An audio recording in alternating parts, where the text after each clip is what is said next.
Hey everybody, welcome to the Thoughtful Bro live streaming as always on a mighty blaze on Twitter, Facebook, and YouTube, all the best places. The Thoughtful Bro is here every Tuesday at 2, as you know, for what makes great books tick and what makes great authors tick. And boy, are we going to get into it today with Emily St. John Mandel. It is such an honor to have her here. But a few words before we get started. For those who don't know, A Mighty Blaze is an all-volunteer initiative to help writers reach readers virtually during COVID and beyond. And at A Mighty Blaze, we are never asking for your money. If you want to support us or show a little bit of the love, just like us on Facebook, YouTube, Instagram, and Twitter. Follow us, subscribe, all the good things. If you want to find out more about A Mighty Blaze and who we are, and if you want to subscribe to our newsletter and figure out what's coming up each week with all our fresh author interviews, just go to amightyblaze.com and you can sign up for the newsletter there.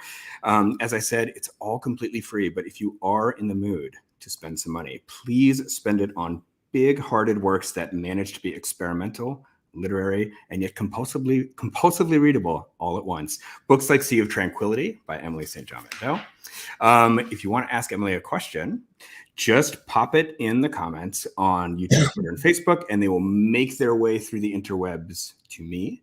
A quick tease about what's coming up this week. I'm doing double duty this week. It's a really big week in publishing this week, actually.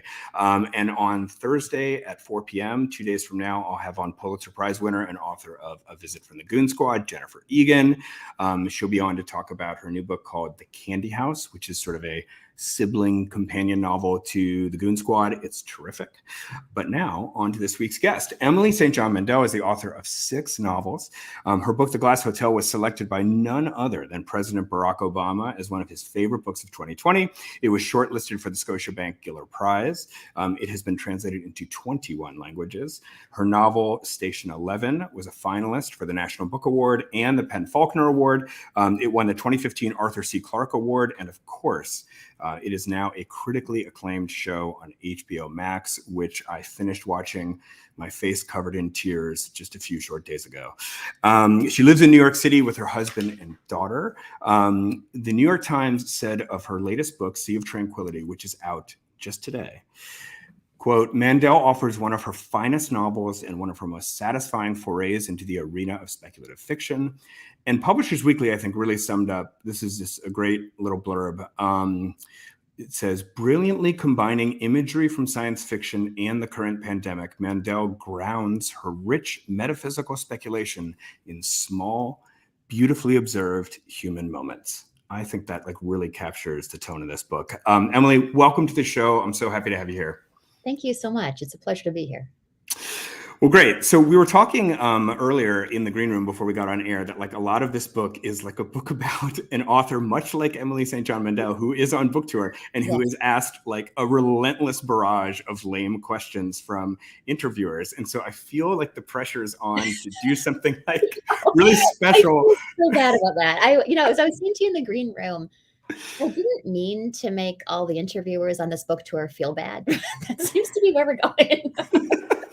And here in that section, it's the worst questions that I was asked for 6 years. So, well, it's just so funny. It's so interesting on so many levels, and it's also very funny. But trust me, I have something special. I am going to sing a little bit later, and it's part of an actual question. So at least there'll be something that is not quite normal about this interview. As long as I don't have to sing.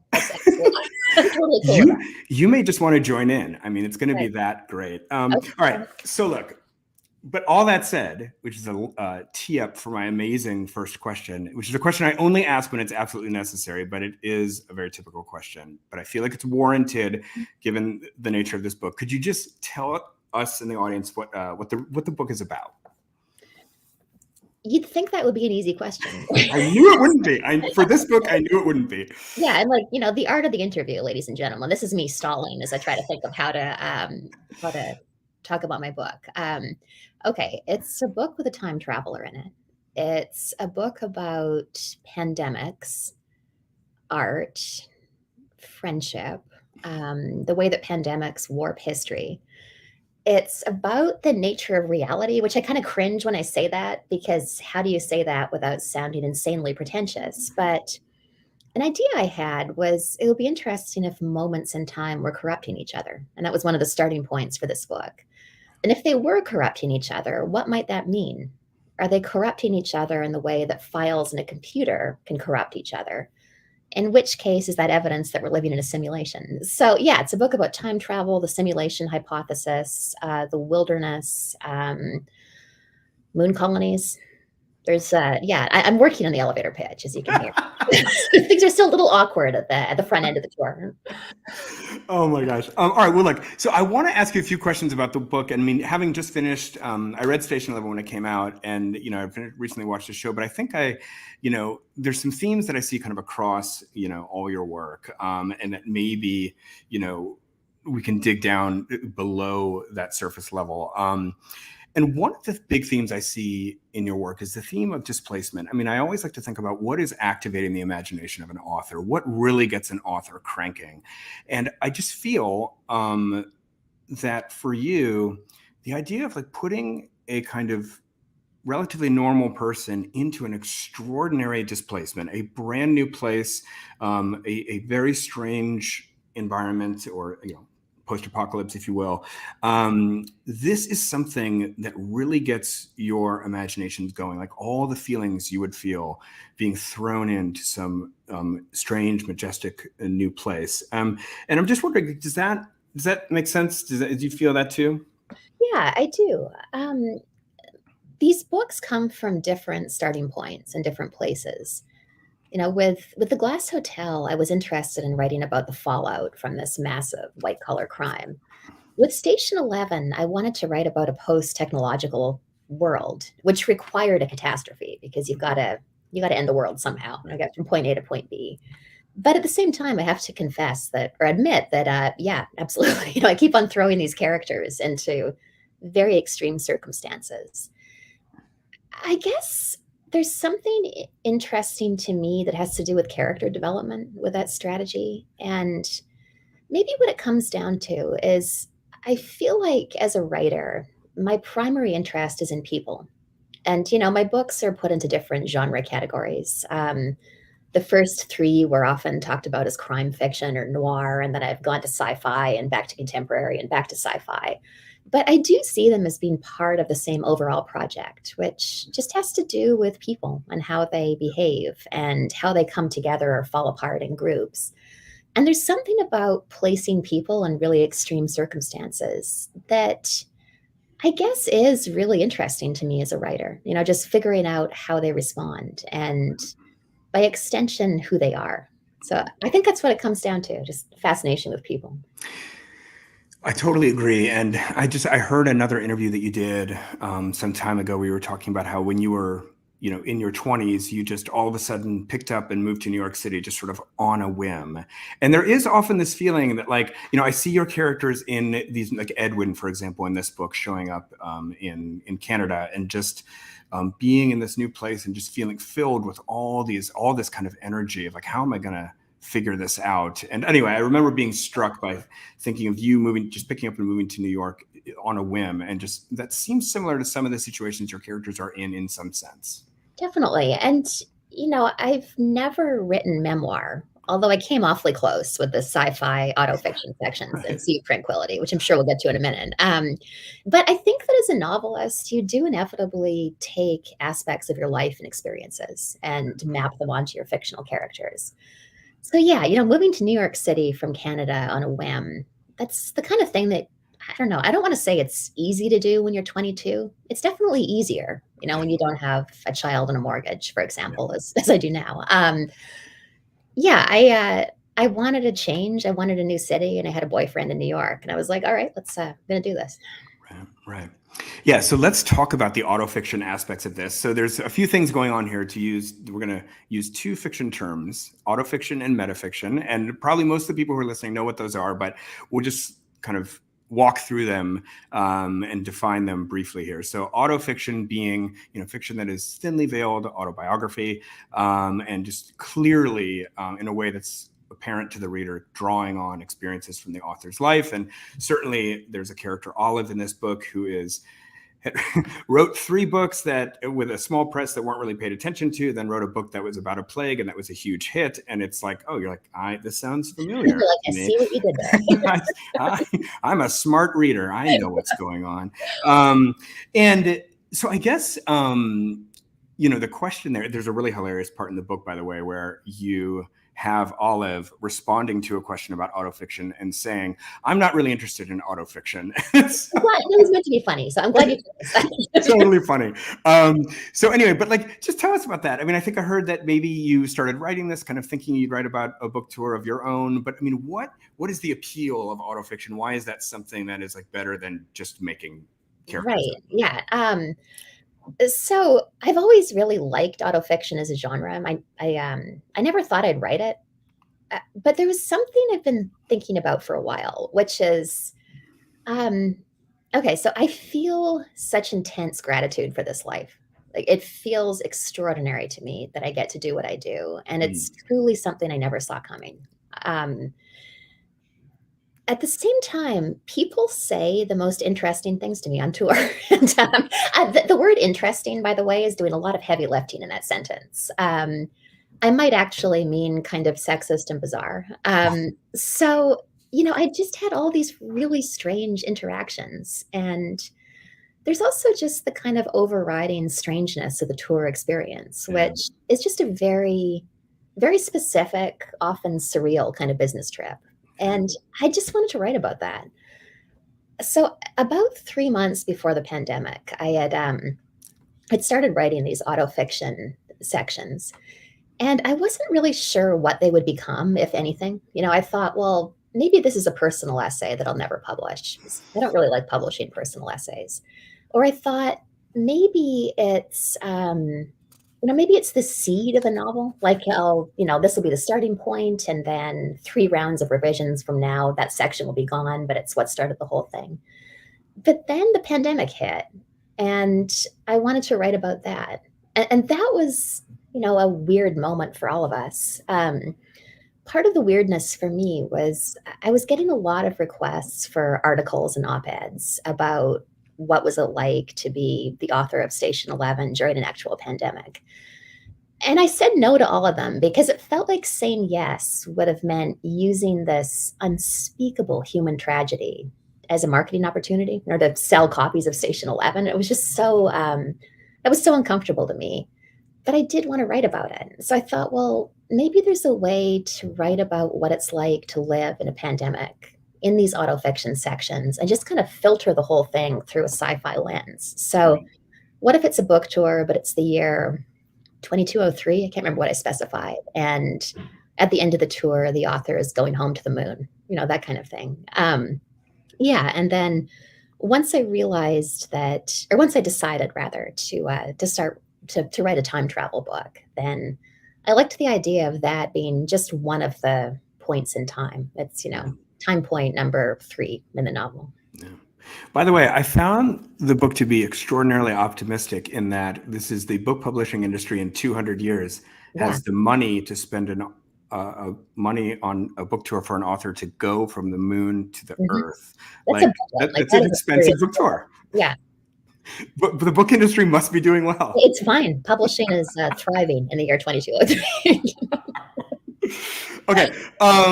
So, by the way, I just I wanted to bring this up that one of the things that I was feeling is that one book that this was similar to was the New York trilogy by Paul Oster, and we were talking earlier that that's you hadn't read that, but I just want to say, like, there was if anybody's interested in kind of a great piece of like auto metafiction, which this sort of is. I mean, there's Paul Oster. It was one of the books that truly first turned me on to fiction.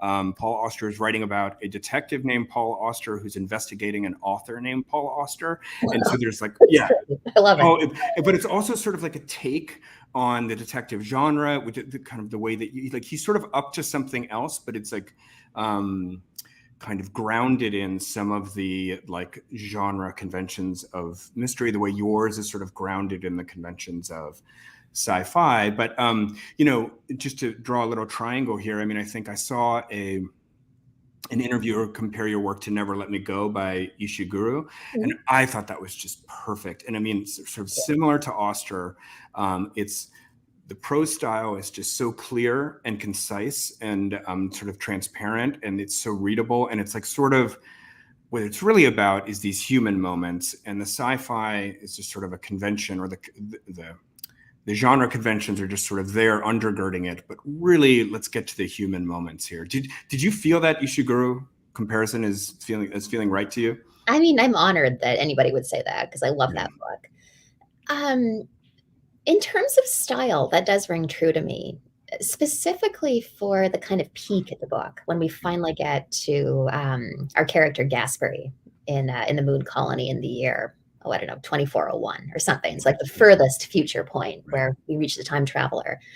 I was going for, I don't want to say a casual style, but just like a little looser than what I usually use. And yeah, that's something that I think Ishiguro did beautifully in that book. And for me as a reader, I found that kind of thrilling because, that book is so dark Yeah. and terrible, and the scenario is so terrible that's being described. But something about the lightness of the prose style made it bearable. So yeah, it's not exactly the same situation in my book, but I love that comparison. Yes. But I also think that the one adjective that I was used to describe his style in that book and also your style in this book is effortless. Readable is a word that people use, but I feel like readable like isn't as high a compliment as I want to pay. And I wonder if, I guess, it is so effortless to you as it appears to us, because it just feels like the pages just sort of flow by. Um, it's the kind of effortless that you get from having written 6 books, and it just starts to feel like it gets easier after that point. Um, yeah, it's a good question. Yeah, the effortlessness that just comes through a very large number of years Yeah. of practice, like grinding away at the form, trying to master it. But I was also conscious of trying to write in a looser kind of way. Yeah. Like, what if you don't agonize over every sentence? What if you try to just like, yeah, I keep coming back to that word looser, but like, what if it's not a grind? What if it's not The Glass Hotel, which took 5 years to write and, required just like a lot of agonizing over literally everything in that book? How long did it take this one? Did it take you to write this one? This one only took about a year, which, I feel like, I hope Knopf doesn't mind me saying this. They made it look a little bigger than it is, which I kind of love, but it's 140 pages in Word versus 50 or so for The Glass Hotel. And your listeners will be shocked to hear that it's much faster to write 140 pages than 50. So that was a big part of it. But also, honestly, it was the weirdness of the time in which it was written in. I Yeah. see Sea of Tranquility as being very much a product of the pandemic. And when I started it in those absolutely worst months of early 2020, it felt like a refuge. Like I Yeah. got an extraordinary amount of work done because it felt necessary for my mental health to be immersed in the world of a novel. Uh, and yeah, so that had a lot to do with the speed too. Partly, what I found myself thinking about at the time is that, in the normal course of events, if you're writing a novel, that's probably one of the harder things that you're dealing with day to day because writing a novel is hard. Mhm. In a pandemic, or in my experience of 2020, was that everything was so horrible that Mm. writing a novel felt kind of easy by comparison. So Yeah. I think that actually helped the prose style that I was trying for. Just this kind of like, you know what, I'm just going to write a book that's easier than anything else I'm dealing with right now. So it's a great pivot to a question that I wanted to ask you, which is about a recurring theme in your work, which is about art as refuge. And I think clearly that's front and center in Station 11. But I find your work just often has, you focus on creatives, and a lot of your characters are creative people, often in the fine arts. They play Mhm. piano or a violin or, whatever, they're Shakespearean actors and so on. And I just wonder, sort of my question has just been answered by you, because I was going to say, like, is art a refuge for you? Clearly it is, but I guess I just wanted you to go into it a little bit more about, it seems like, to dovetail on a question I was asking earlier about people who find themselves in extraordinary circumstances or a collapsed world or a brand new world, a foreign world, and then art is the thing that allows them to continue being human or find a kind of even a way of solving their problems, emotional and even kind of outer problems in their world. So just talk a little bit about that as a theme through your work. Yeah, absolutely. I think that probably comes through the most vividly in Station 11, which has that line from Star Trek Voyager, survival is insufficient. Right. I remember seeing that episode on TV when I was, I want to say 19, maybe I was 20. And it struck me as the most elegant expression of something I believe to be true, which is, of course, survival's never enough. And that doesn't just mean that we turn to the arts, although it does mean that. It also means we expend our energy on things like sports, which, you could say that putting on plays or playing soccer or playing the violin, you could see those as frivolous things to do in moments when everything's terrible. Or you could see those things as essential things to do because they remind us that we're human. And that's another of those ideas that's hard to talk about without sounding pretentious, but I'm just going to own it. I think those things are hugely important to us. I don't think they're extra. I think they're essential. And that's something I'd always believed in the abstract. And it's something that I feel like we saw in the pandemic, where, for myself, I was reading a lot of books in the very early days. Because to be honest, in those first weeks in New York City, it was hard to work because of the ambulance sirens. It was just constant.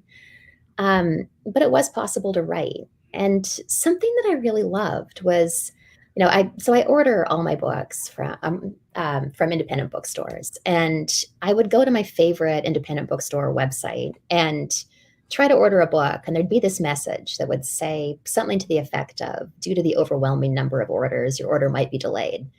And I loved that. I was like, oh, that's amazing. So I really, so it was wonderful to kind of see that in action, that people were turning to literature in those moments.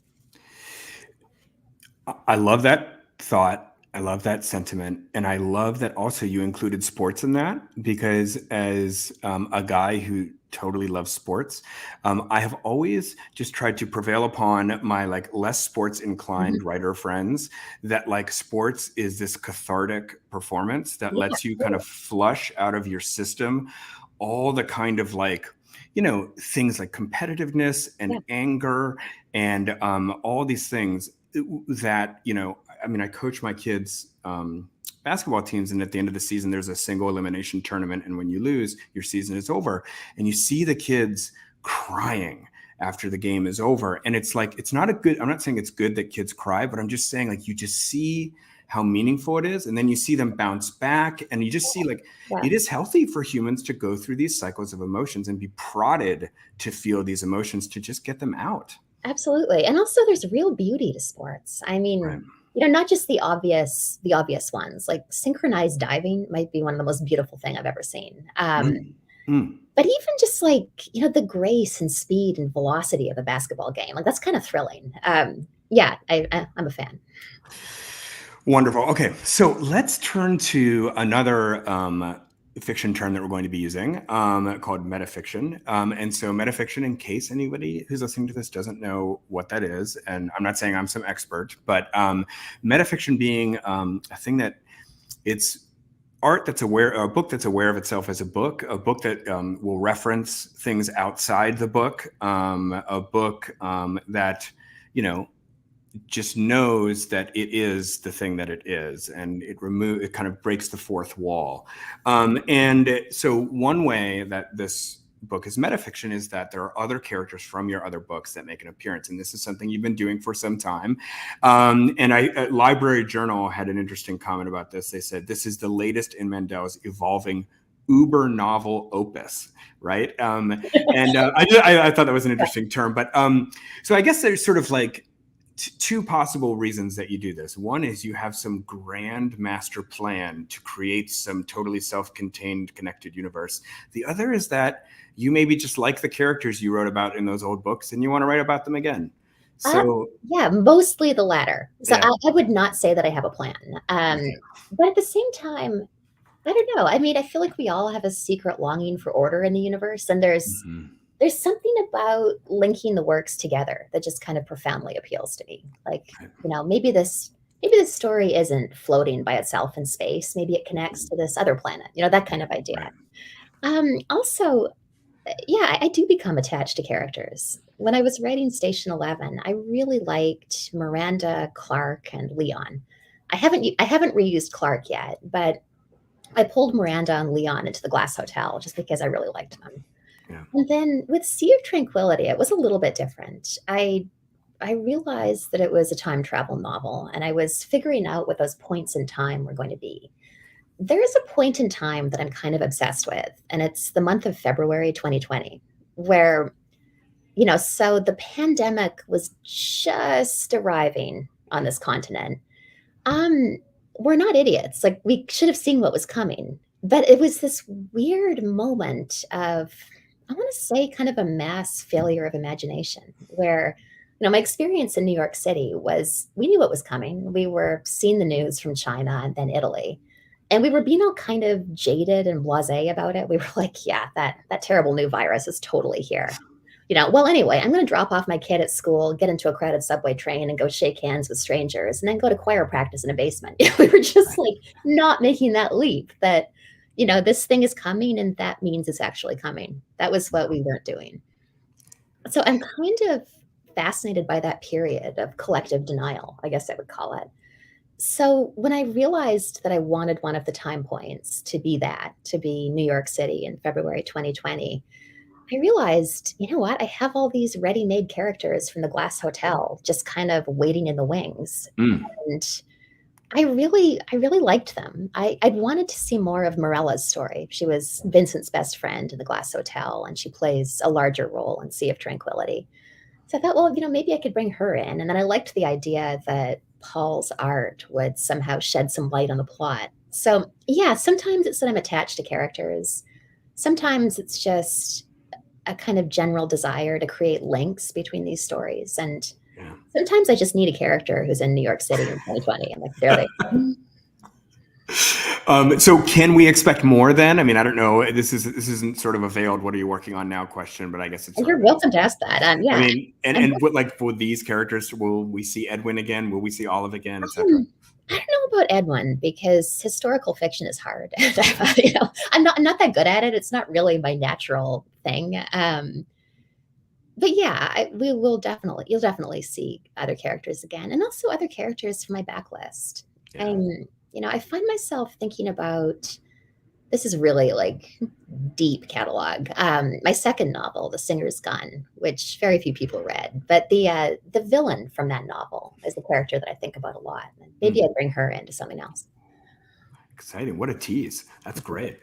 All right. So we have about 15 minutes left, and I want to ask a few more questions of my own. But then we also have some questions from the audience that we'll get into. I want to ask you about technology, because it just seems like, again, Station 11 in here, we see a kind of ambivalence towards technology. And I mean, often science fiction as a genre is used as a kind of place to warn people about the implications and unintended consequences of our technology. But this is not hard science fiction. This is very soft science fiction. It's more about relationships and so on.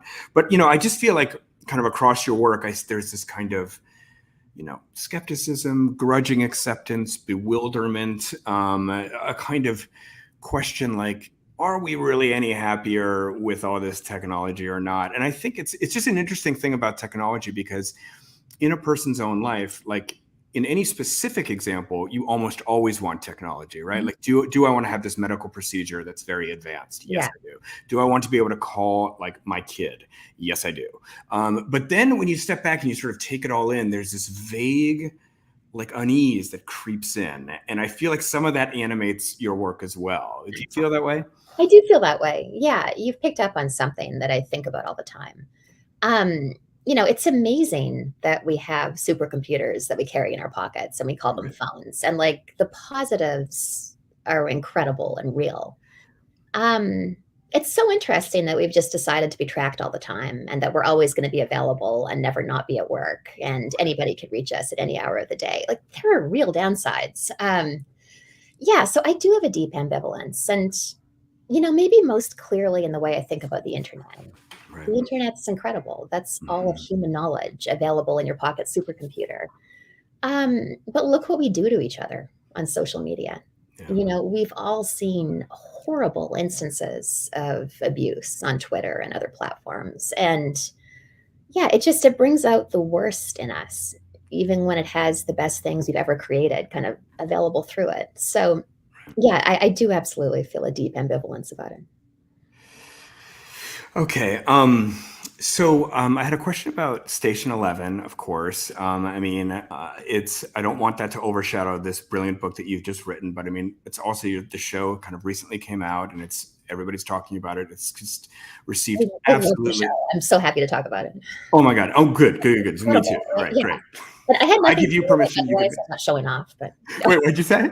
And I had nothing to do with creating the show, except Okay. for writing the source material. So like, I'm not just showing off my own project. Oh God, the show is so great. And I just want to say, like, little known fact about me, and I'm not going to make this about me for more than about 30 seconds, but it is totally interesting, I think, that when I first moved to New York City in the early 2000s, my friends and I built a stage on the back of a trailer and then hitched it to the back of a pickup truck and towed it around Brooklyn and did performances in front of block parties for children. It's so fun. I love that. Yeah, we adapted this play, the short story by Jose Saramago called like The Unknown Island, and then we made a play about that. Anyway, and we would like show up and unfold our wooden stage, and then we do the play, and then we pack up and leave.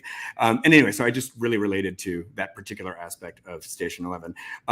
But I guess what I want to ask you specifically about, a few questions about it, but one is that it really got me. And I like posted on social media how I cried like a baby at the end. And like, I am not a crier. And I cried. And I had to say, I asked myself, I'm like, what is going on here? Because like, I mean, I just so rarely cry. Why is this show getting me so much? And I just wonder if there's something else going on here, which is that it offers the timing of the show offers a kind of closure to COVID. I mean, I know you said you're in New York City and everybody's still wearing masks, but in lots of parts of the country, COVID is effectively over. Yeah. And there is a feeling, I would imagine, even in New York, that like we sort of know how the story ends now. And there's this feeling of maybe closure that you get from watching the show. Absolutely. I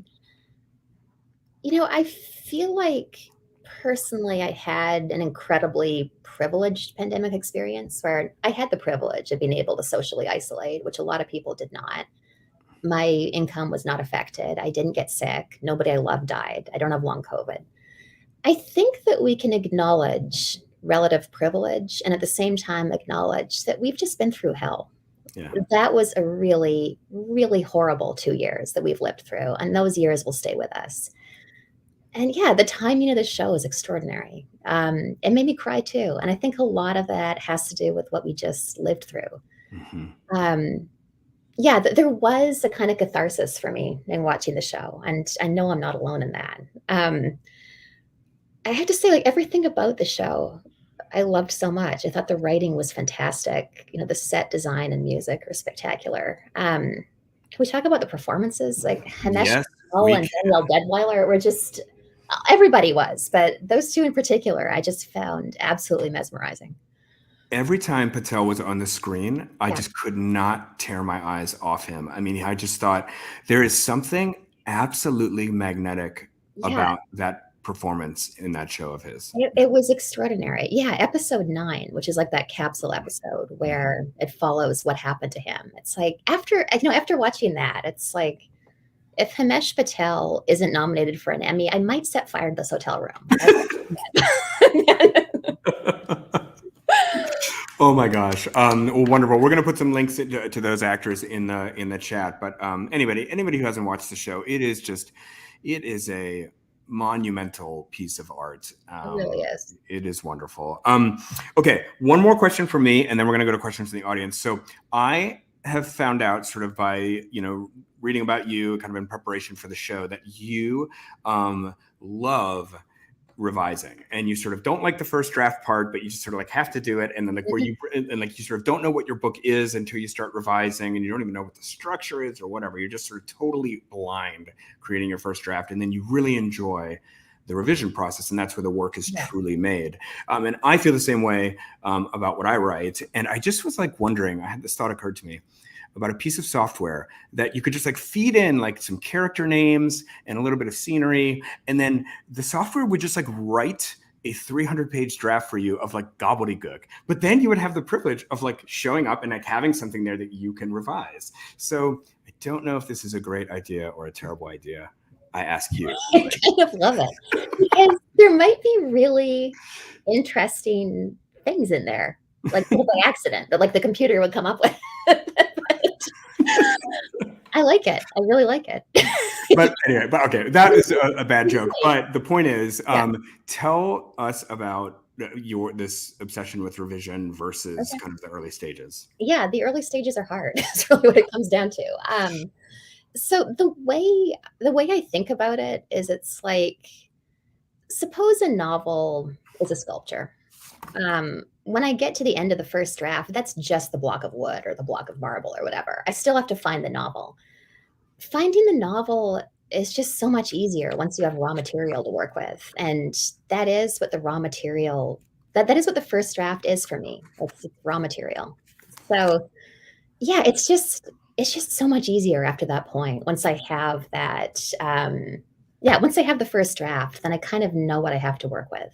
And it's more fun than the part where you're just kind of flailing around in the dark trying to figure out what the novel is.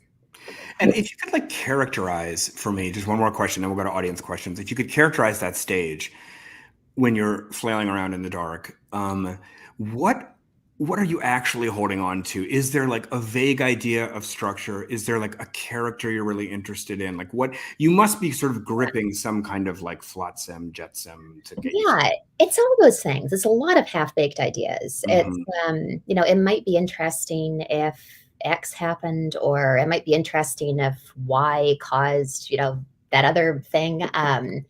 There's this particular character I know I want to follow. I'm not really sure what they do, so I'm just going to put this in here and fix it later. First drafts are just like really bad novels is what it is. And then you're just trying to make it good. And the making it good part has always been, it's always just been so much more fun than the trying to figure out the rest of it part. Yeah. Yeah. Yeah, I once heard George Lucas. I'm a big George Lucas admirer, and he loves editing, and he's sort of like his true skill that where his genius really manifests, I think, is in film editing. And he always just said, writing the screenplay, that's just gathering some raw material. That's just creating a blueprint. Yeah. Then filming it is actually just gathering some raw materials. And it's only when you're editing that you build the house. And I just thought like it just puts such an emphasis on like everything until the editing is utterly preliminary. I love that. That is fantastic. I'd never heard that take before, but it rings true to me. I'm working on a TV project. It's so I'm adapting The Glass Hotel and Sea of Tranquility with Patrick Somerville, the showrunner for Station 11, and his colleagues. And one of the things I'm most looking forward to is I'm going to learn about post-production work, which, I'm not the editor, but I'm really excited by that because it sounds to me like revision. So yeah, I love that idea. All right, let's take some questions from the audience. If our producer can throw one or two up on screen here. Okay, you're working on adapting The Glass Hotel and Sea of Tranquility for TV. How has that writing experience been? Oh, you just were talking about that. It's been amazing. Something that I've realized is that I don't want to create stuff alone anymore, or at least not all the time, where, I used to really love the solitude of writing novels, and I still do in some ways. I kind of love the thing where you go into a room, close the door, and come out sometime later with a novel.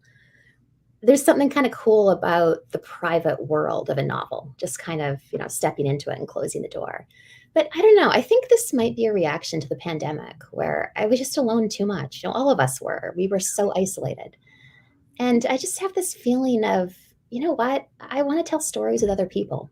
And that's what television writing can be. It can be this really collaborative experience. So yeah, it's been really fun. I just spent a month in Los Angeles working with Patrick Somerville and meeting his colleagues and spending time with them. And it's just such a joy to tell a story with other people. So it's been a really fun experience so far. Can you just, by the way, quickly tell the story of how you actually met Patrick Somerville? Oh, you Because can I do think it's sort of research. interesting. Yeah. Sorry. Okay, so back in 2012, I was on a small press book tour. This was for the Lola Quartet, which was another book that very few people read. Um, and so it was really shoestring. It was like creepy $65 a night hotels by the airport, like that kind of budget. It was pretty scary. So a strategy for that kind of tour where you don't have much of an audience is to pair with other writers, because then maybe you'll get their audience and, like, it's good for everybody. So I was coming into Chicago and I knew that not very many people would come to my bookstore event. So I was trying to find a Chicago novelist. So I emailed an acquaintance of mine, Gina Frangelo, and asked her if she might want to read with me. And she was busy, but she was like, "Oh, I have this friend, Patrick Somerville. Maybe he's available." So she put me in touch with Patrick, and he agreed to do the reading with me. He'd had a book come out the year before or something. And then he was like, "Oh, but I've got this weird assignment." He said, "I'm writing about a gun show for GQ, and I have to go to that in the morning."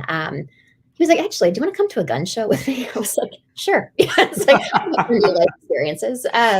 So Patrick picked me up at O'Hare at like 7 a.m. and we spent this really fun day together.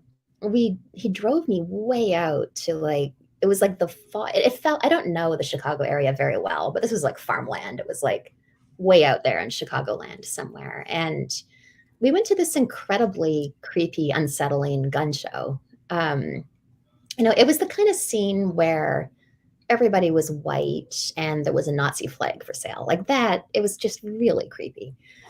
Yeah, and there was a guy, there was a guy who I'm kind of haunted by, who was selling these kind of like electric zapper things. And his sales pitch, because these were salespeople, it was like, you get them in the neck and no blood, so no DNA. Just like, oh my God. So like, we were both totally freaked out. So Oh my God. it's just like really not my scene, but fascinating. So the two of us left totally shaken. We went to the bookstore, and this is pretty funny. The bookstore will forever remain nameless, by the way. I don't want to embarrass anybody. But yeah, we went to this bookstore, and my thought had been like, oh, they'll promote that Patrick's there because he's a Chicago author. The promotion consisted of writing Patrick's name on my poster, but misspelled, 2 M's in Somerville. Oh my God. And then we get in, and we were talking to the manager. And she said, "Oh, well, let me introduce you to the events coordinator." I really don't remember her name. Let's say it was Beth. I'm just making that up. She disappears into the back and comes back a while later and says, "Beth didn't set up this event, so she doesn't feel the need to come out and say hello." Just like, "Oh, it's great to be here." What a day. What a day. So then we did the event, and 4 people showed up. That was where Patrick and I were in our careers in 2012. But you know what? It was an awesome day. It was really fun. And then we parted ways at, I don't know, probably my creepy hotel or O'Hare or something. I don't remember. We parted ways, and several years went by. Oh, and here's a key piece of that. We were talking in the car about the impossibility of writing novels. That we were having the same experience at that time in our lives, which was, it felt like such an honor and such an amazing thing and such a dream come true to write novels and have them published. I mean, that's amazing. But it felt so financially impossible. We just sold so few books, and like the struggle to try to do that around the margins of the day job. And it was just a really hard equation. And so what I said to Patrick is, I think I'm going to try one more time. I've got this crazy idea for this post-apocalyptic novel. And Patrick was like, I'm going to go to Hollywood. I want to get into TV writing. So we did our things. We went in literal opposite directions. He went west and I went east. Patrick got into television and had increasing success in LA. I went back to New York and wrote Station 11. And then a few years later, when Patrick was working on Maniac, his that series, he learned that Station 11, that the option wasn't really working out. I'd optioned it as a movie. The script had some problems. It just kind of wasn't happening. And So he decided to try to bring it over to Paramount, where he has a deal. And yeah, he pitched his idea to the producer who held the option. This isn't a movie. This is a 10-episode limited series. The producer loved the idea. And then Patrick was able to acquire it for Paramount. And he went off and made Station 11. So it's just, it's been the most incredible collaboration. And, I had nothing to do with the series. So it's been really fun working with him in a more involved way for these new projects, for The Glass Hotel and Sea of Tranquility. So just a normal Hollywood story. I mean, that's how Hollywood works, right? That's how it always happens, yeah. Right? Kindness. Gun show, taser, creepy bookstore. Yeah, all the things. Big deal. Yeah. That was amazing. Thank you for walking us through that. Our audience is clearly loving that story too. All right, we're sort of running out of time, but let's do one or two more questions from the audience if we could. Are you ever tempted to write something hyper realistic? Ooh. Not really. No, that's just, I just feel like that's not my, I was going to say not my interest. Just like not my thing. I feel like I find myself drawn more to fiction that's not hyper realistic. Okay. All right, let's take one more. Okay. You are so imaginative about the future and sometimes create scary worlds. Are you optimistic or pessimistic about our future? I feel like I'm both, which I realize sounds evasive, but I'm optimistic about some things and pessimistic about others. There will be another pandemic because there was always going to be another pandemic. What we've learned is that we are absolutely incapable of, as a society, of coming together in a pandemic. So, I feel deep pessimism about that. At the same time, we'll survive that pandemic as a species, because we always do. We will continue to have the arts and sports and all the things that we love, and family and friendship and all of that. I believe in human ingenuity. We'll find a way to survive and prosper. I feel both most of the time. Great. All right. Well, look, we're going to wrap in a moment. I saw some people asking about was I going to sing, and I have to say that was like part of my question around how you always find Emily St. John Mandel characters in strange places and settings, and it made me think of that Talking Head song, "Once in a Lifetime." The one that's like, but if you sing it, I'll be able to carry this memory with me. You may find yourself in another country. You may find yourself in behind the wheel of a beautiful car. You may find yourself in a big house. I don't know. And then it's like, and you may ask yourself, how did I get here? And then that's great. I love it. It's not really singing, actually, now that I like it, though. It's like singing adjacent. Okay.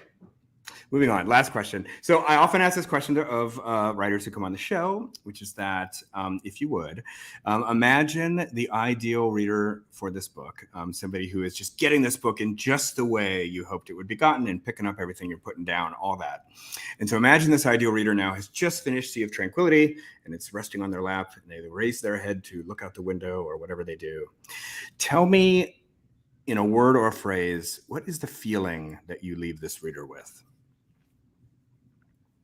I want to say awe, but but I don't mean that in like a conceited, like, look at this perfect novel way. I mean it more like what is time or what is reality? Or this left me with interesting ideas that I'm going to think about for a really long time. I guess that's what it is. Just like, I want them to look out the window and think, I'm going to be thinking about this book for a while.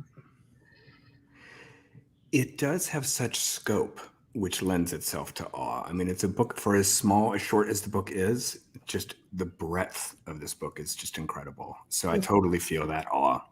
Well, that's cool. Thank you. It's nice to hear. Wonderful. Well, folks, this book is called Sea of Tranquility. Please open up a few browser tabs, order them from several different indie bookstores or all from bookshop.org. Do yourself a favor. It's a wonderful book. It's a triumph. And Emily, what a treat to have you on your pub day. Thank you so much for coming on the show. It's my pleasure. Thanks so much for having me. All right, folks. So we will see you later this week at Thursday at 4 p.m. Eastern. I'm going to be on with Jennifer Egan, who has just brought out her kind of sequel to A Visit from the Goon Squad. That should be fantastic. And we'll see you then. Thanks again, Emily. Thank you.